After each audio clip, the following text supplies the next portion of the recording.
प्रिय विद्यार्थियों, आज राजनीति विज्ञान बीए थर्ड ईयर अंतर्राष्ट्रीय संबंध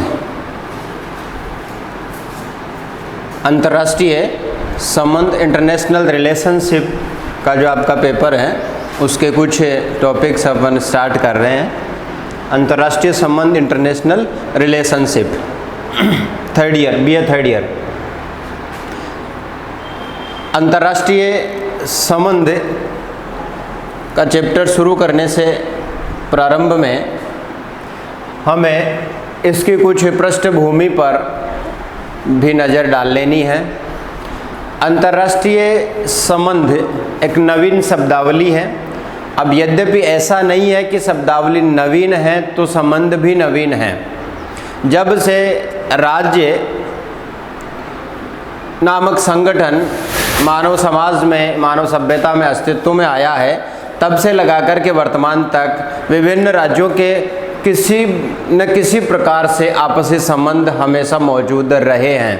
लेकिन एक स्वतंत्र अनुशासन के रूप में इस विषय को बहुत बाद में जाकर के पहचान मिलती है। एक स्वतंत्र विषय के रूप में इसकी पहचान करीब 20वीं शताब्दी के आसपास से प्रारंभ होती है। इसकी ऐतिहासिक जो पृष्ठभूमि है, यद्यपि हम यहाँ पर ये इस बात का दावा नहीं करेंगे कि अंतर्राष्ट्रीय संबंध अभी 20वीं शताब्दी मात्र का ही विषय है।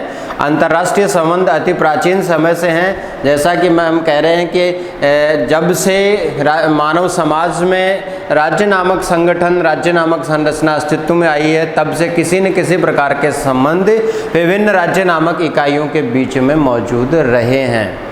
हाँ, ये बात सही है कि पश्चिमी राजनीतिक दर्शन के दृष्टिकोण से ये जरूर नवीन शब्दावली और नवीन विषय या नया अनुशासन, नया स्ट्रीम हम इसको मान रहे हैं, जैसा कि विभिन्न विद्वान लेखकों ने भी लिखा है।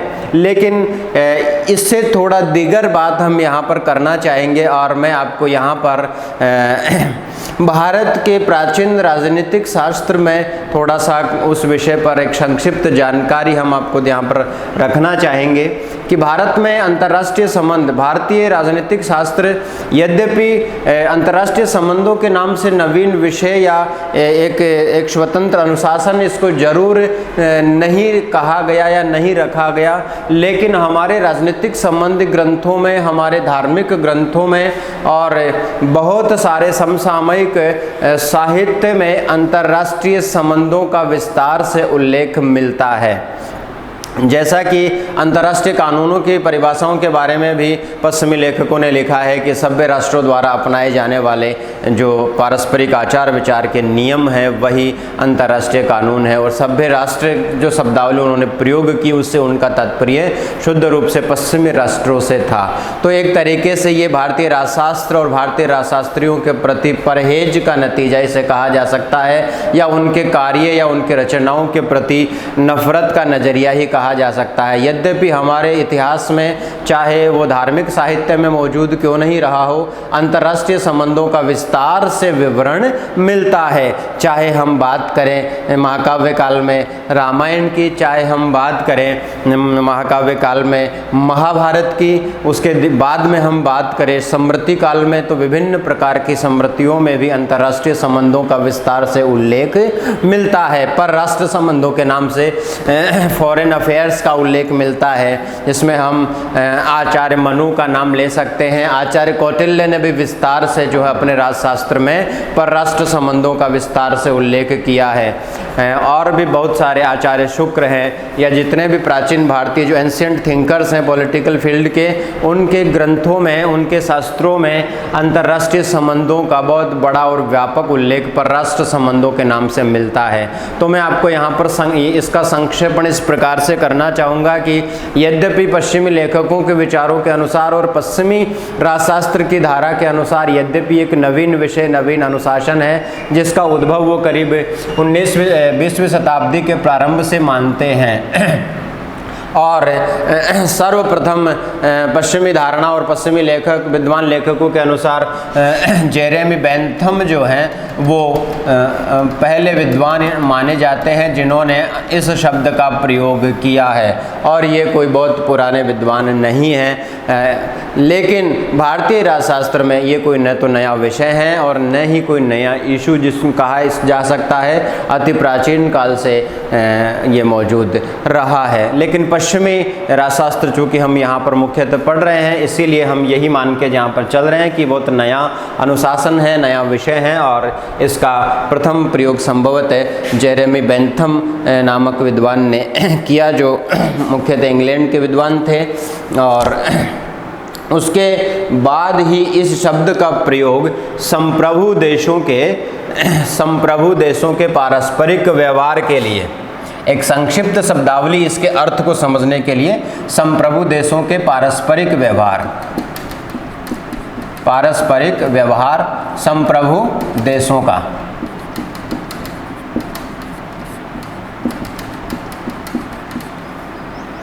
संप्रभु देशों का पारस्परिक व्यवहार ही अंतर्राष्ट्रीय संबंध इस विचार के अनुसार कहलाया। और ये बहुत पुराना विचार नहीं कहा जा सकता है। ये 20वीं शताब्दी के प्रारंभ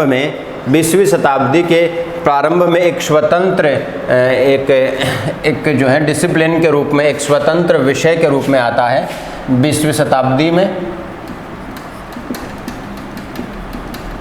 और सन 1900 में पॉल रिस्क की एक पुस्तक प्रकाशित हुई, वर्ल्ड पॉलिटिक्स में जो है इसका सर्वप्रथम विस्तार से उल्लेख मिलता है। इसका मुख्य अभिप्राय राज्यों के पारस्परिक संबंधों से हैं, पारस्परिक व्यवहार से हैं। अंतर्राष्ट्रीय संबंधों का अर्थ जब हम करना चाहें या इसको समझना चाहें तो इसका अर्थ यही है कि राज्यों के पारस्परिक संबंध ही अंतर्राष्ट्रीय संबंध हैं। अब चूँकि इसको समझने के लिए बड़ी जो आधारभूत बात है वो ये है कि राज्य क्या है, जैसा कि हम यहाँ इंडिकेशन भी कर रहे हैं। एक प्रश्न ये है कि what is state, but the question is what is state. विभिन्न विद्वानों ने राज्यों के करीब 155 जो है गुणों का वर्णन इस उद्देश्य के लिए किया है। 155 जो है मेरिट्स राज्यों की मानी है। यूँ कहें कि 155 तत्वों का उल्लेख राज्य के बारे में किया है, या यूँ कहें कि 155 कारक या 155 प्रकार के संबंध जो हैं बनते हैं। लेकिन प्रश्न ये है कि क्या इतने बड़े गुणों के समूह का, कारकों के समूह का अध्ययन किया जाना संभव है, और 2 या 2 से अधिक राज्यों के मध्य 100 टाइप्स जो हैं या सैकड़ों प्रकार के संबंध विकसित हो सकते हैं। तो इसकी कोई विशेष दिशा निर्धारण नहीं किया जा सकता है कि किसी राज्य के मध्य किस प्रकार के संबंध विकसित होंगे या कौन से संबंधों को ही अंतर्राष्ट्रीय संबंधों की विषय वस्तु माना जाएगा। तो यहाँ पर एक बड़ा प्रश्न है कि स्टेट क्या है, राज्य क्या है, और राज्य को समझ लेने के बाद में उसके द्वारा किए जाने वाले कौन से बर्ताव को जो है हम इसकी विषय वस्तु में शामिल करेंगे, क्योंकि 2 राज्यों के मध्य सैकड़ों प्रकार के ऐसे संबंध हो सकते हैं, और अंतर्राष्ट्रीय संबंधों की विषय वस्तु या इनका संबंध उन सभी प्रकार के संबंधों का अध्ययन करना नहीं है, ये संभव भी नहीं है। इसलिए एक विद्वान है हाफमैन, इन्होंने इसको थोड़ा संक्षिप्त करते हुए परिभाषित करने का प्रयास किया है कि ऐसे तत्व, कारक या कार्यकलाप का वर्णन जो राजनीतिक दृष्टि से विश्व को बांटने वाली इकाइयाँ, राजनीतिक दृष्टि से विश्व को बांटने वाली इकाइयाँ किसे कहेंगे, राज्यों को कहेंगे। ऐसे तत्व हों, ऐसे कारक हों या ऐसे कार्यकलाप हों जिनका वर्णन राजनीतिक दृष्टि से विश्व को बांटने वाली इकाइयों अर्थात राज्यों की बाह्य नीति को प्रभावित करने के लिए किया जाता हो। अर्थात यहाँ पर करीब करीब विदेश नीति की बात की जा रही है, यद्यपि विदेश नीति शब्द स्पष्ट रूप से नहीं लिखा गया है। राज्य की बाह्य नीति को प्रभावित करने वाले जितने भी तत्व हैं, कारक हैं, कार्यकलाप हैं, उनका वर्णन राजनीतिक रूप से यहाँ पर किया जाना चाहिए। अब चूँकि यहाँ एक बहुत ही सारगर्भित बात की गई है, ऐसे तत्व, कारक या क्रियाकलाप या क्रिया प्रतिक्रिया जो राजनीतिक दृष्टि से जो है बाहरी नीति को प्रभावित करने वाली हो, किसी राज्य के बाह्य नीति को प्रभावित करने वाली हो, तो यहाँ एक विस्तृत समूह जो है स्थापित किया जा रहा है अंतर्राष्ट्रीय संबंधों को परिभाषित करने के लिए, उनको समझने के लिए, क्योंकि राज्यों की बाहरी नीति को बहुत सारे तत्व प्रभावित करते हैं, जैसे कि उसकी आबादी है, उसकी आबादी का जो स्वरूप है, उसका समुच्चयन है, उसकी शिक्षा है, उसका रोजगार है, या उसके राष्ट्रीय चरित्र हैं, उसका राष्ट्रीय आदर्श हैं, उसकी मान्यताएं हैं, उसका धर्म दर्शन है, उसका भूगोल है, उस राज्य का इतिहास है, उस राज्य के संवैधानिक स्थितियां हैं, कानूनी स्थितियां हैं, या अन्य राज्यों से उसका संबंध है, या अतीत में अन्य राज्यों के साथ उसका क्या संबंध रहा है। फॉर एग्जाम्पल कि हम कहें कि भारत और ब्रिटेन तो अतीत काल में दोनों का कैसा संबंध रहा, जैसे आज भी लीगल एस्पेक्ट के रूप में भारत में बहुत बड़ा कानूनी जो हिस्सा है ब्रिटिश पार्लियामेंट का बना हुआ है, आज भी कानूनी दृष्टिकोण से हम एक तरीके से उन्हीं को फॉलो कर रहे हैं। बने हुए कानून है या जो कानून बनाए जा रहे हैं उनमें भी बहुत बड़ा जो उसकी जो दिशा है वो उसी विचारधारा से प्रभावित होती है। तो यहाँ एक वाइड एस्पेक्ट जो है हॉफमैन महोदय की परिभाषा में स्वीकार किया गया है। आगे एक और विद्वान है बर्टन महोदय हैं। बर्टन भी इस बारे में कुछ ऐसा ही विचार रखते हैं। बर्टन महोदय अंतर्राष्ट्रीय संबंधों के बारे में ऐसा ही विचार रखते हैं कि अंतर्राष्ट्रीय जो रिलेशन हैं वो राज्यों के कार्य और उनके अंतर्राष्ट्रीय क्षेत्र में, राज्यों के कार्य और उनके अंतर्राष्ट्रीय क्षेत्र में घटित घटनाओं का निरीक्षण और विश्लेषण, अंतर्राष्ट्रीय क्षेत्र में घटित घटनाओं का निरीक्षण और विश्लेषण द्वारा सामान्य सिद्धांतों का विश्लेषण का इतिहास है। सामान्य सिद्धांतों का विश्लेषण का इतिहास है, अर्थात उनके आपसी जो क्रियाकलाप है, क्रिया प्रतिक्रिया है, उनके निरीक्षण है या उसका विश्लेषण है, इनका एक सामान्य इतिहास ही अंतर्राज्यीय संबंध है या अंतर्राष्ट्रीय संबंध इसको हम कह सकते हैं।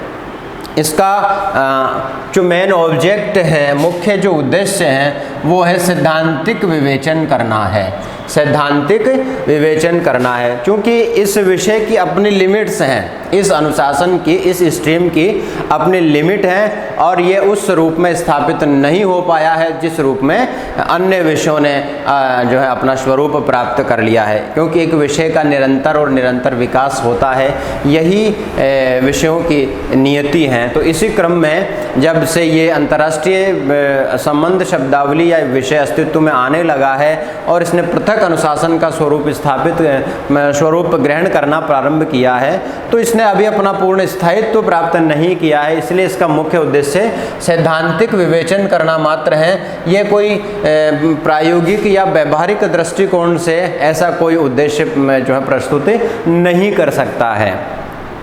इसको समझने के लिए दो दृष्टिकोण अपनाए जाते हैं। अंतर्राष्ट्रीय संबंधों के लिए दो दृष्टिकोण अपनाए गए हैं।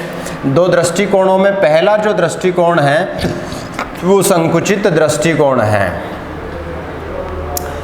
संकुचित दृष्टिकोण है, और दूसरा जो दृष्टिकोण है व्यापक दृष्टिकोण है। संकुचित दृष्टिकोण में राज्यों के मध्य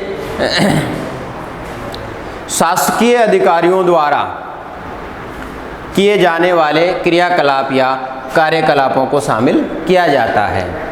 संकुचित दृष्टिकोण में राज्यों के मध्य शासकीय अधिकारियों द्वारा जो क्रियाकलाप किए जाएंगे इनको शामिल किया जाता है।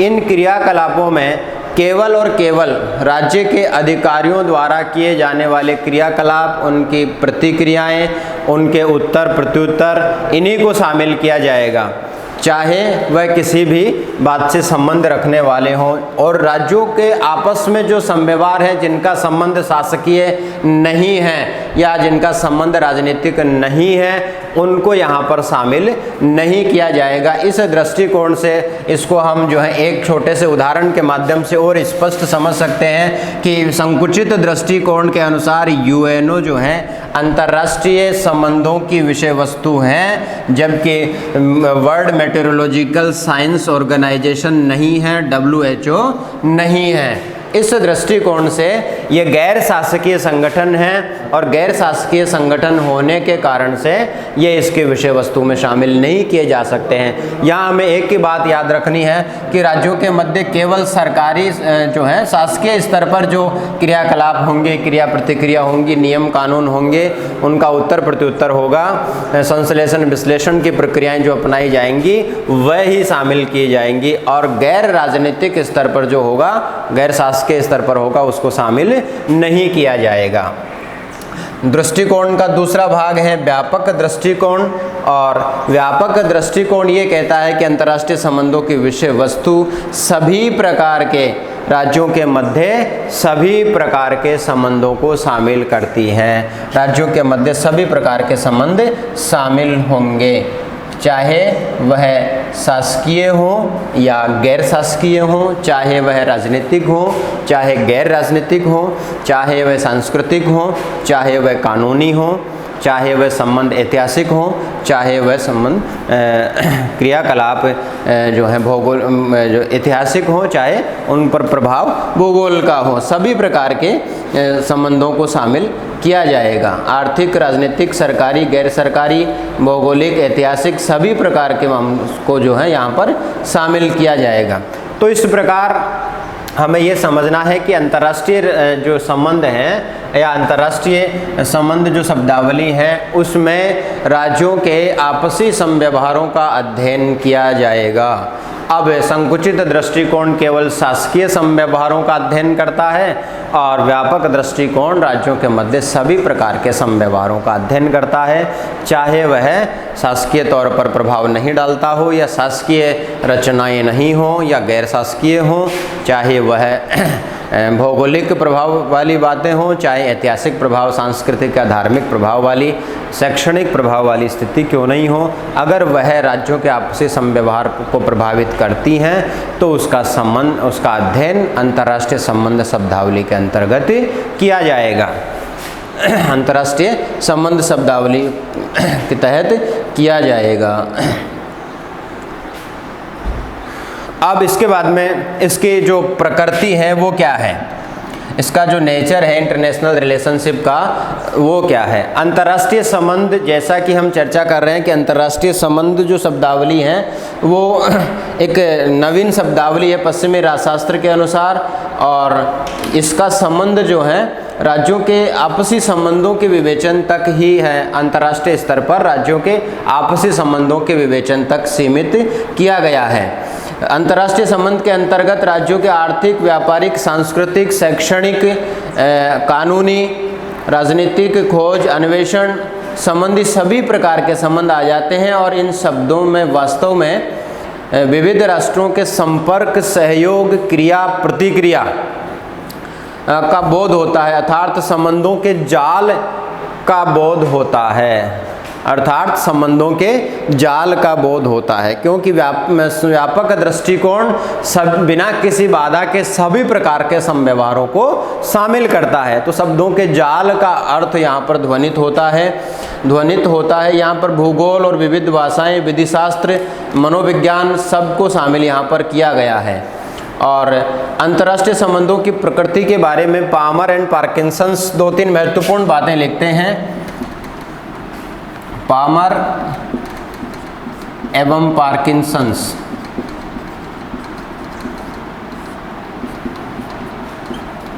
दो तीन महत्वपूर्ण बातें यहाँ पर वो जिक्र करते हैं। पहला ये है कि इस विषय का अभ्युदय राजनीति विज्ञान और इतिहास जैसे, इस विषय का अभ्युदय यानी इसकी उत्पत्ति राजनीति विज्ञान और इतिहास जैसे सुविकसित अनुशासनों से हुआ है। तो यहाँ पर देखने वाली बात है कि ये जो अनुशासन हैं उनका प्रभाव इस पर होगा और कहीं न कहीं वह उससे जो है उन विषयों से, उन अनुशासनों से अपनी सहायता प्राप्त करेगा या उन अनुशासनों में अपनी जड़ें तलाश करेगा। तो यहाँ पर हम ये कहेंगे कि राजनीति विज्ञान और इतिहास जैसे सुसंगत अनुशासनों से इस विषय का, इंटरनेशनल रिलेशनशिप का, इस अनुशासन का विकास हुआ है, अभ्युदय हुआ है, किंतु इन विकसित अनुशासनों जैसी स्थिति अभी तक इसने प्राप्त नहीं की है।